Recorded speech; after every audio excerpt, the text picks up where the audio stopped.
नमस्कार। हिप्पोक्रेट्स, जिन्हें आधुनिक चिकित्सा का जनक माना जाता है, इन्होंने कहा था कि आहार ही औषधि है।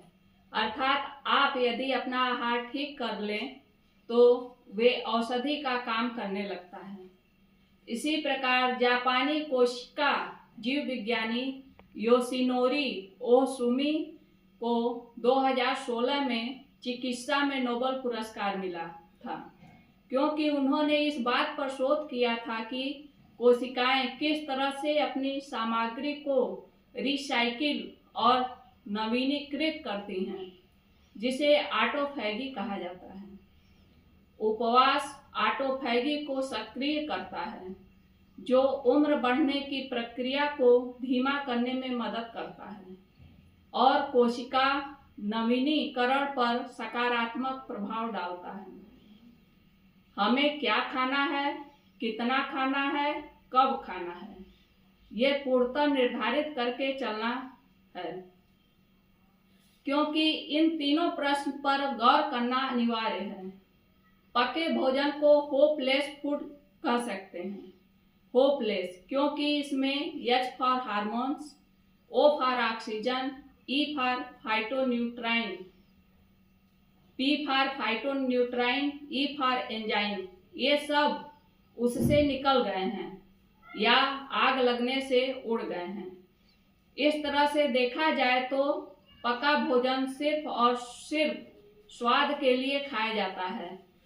इसमें न्यूट्रिशन नहीं होता। न्यूट्रिशन सिर्फ रॉ फूड में होता है।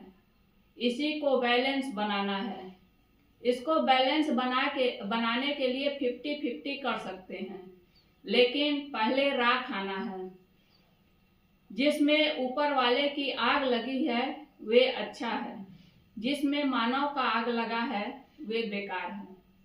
यहाँ आप कहेंगे कि सभी साग सब्जी फल इत्यादि में तो काफी मात्रा में पेस्टिसाइड पड़ा है, तो आप ये मान लीजिए कि फिर भी वे पके भोजन से बेहतर है। आप उसे पानी में मीठा सोडा डालकर धुलें। कोई भी समस्या, चाहे इम्यूनिटी की हो या क्रॉनिक कैंसर की, सभी की शुरुआत डिसबायोसिस से होता है। आप कहेंगे कि डिसबायोसिस क्या होता है?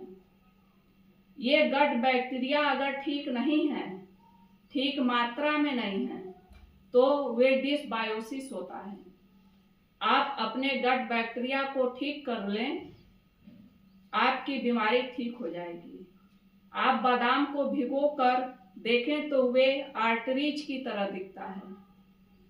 इसी तरह अखरोट ब्रेन के स्ट्रक्चर का होता है। इसी तरह हम प्रत्येक सब्जी और फल को ध्यान से देखें तो वे हमारे शरीर के किसी न किसी अंग से मिलता है। ईश्वर का ये कोड भाषा है हमें संदेश देने का कि रे मानव, इसका इसी रूप में सेवन कर। लेकिन हम क्या करते हैं कि इसका सही मात्रा में सेवन नहीं करते हैं, और करते भी हैं तो उसे पका कर करते हैं।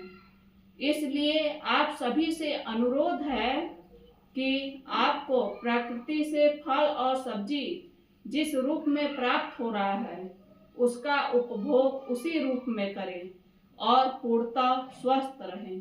धन्यवाद।